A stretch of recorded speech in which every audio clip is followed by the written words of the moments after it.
Hi there, it's Liz Miller, and I am currently doing my field placement at a nonprofit agency in southern New Jersey.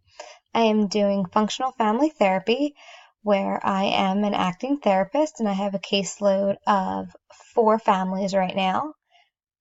And one thing I've really enjoyed about my field experience is that I'm learning an evidence-based model and having hands-on practice as a therapist. This is my first time being a therapist, so I've really enjoyed learning the model and how to really utilize it.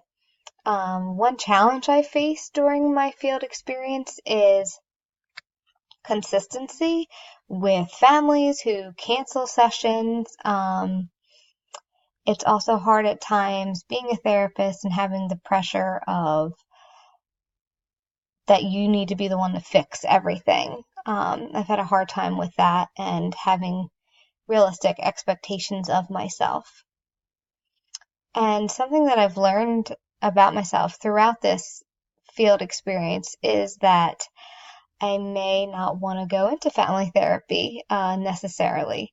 I like all that I'm learning. However, I just don't know if going into family therapy is the best fit for me. And that's okay.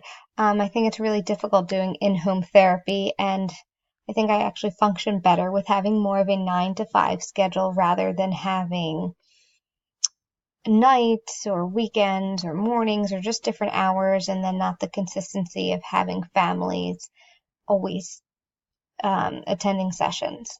So that's it. There's my update. Thanks.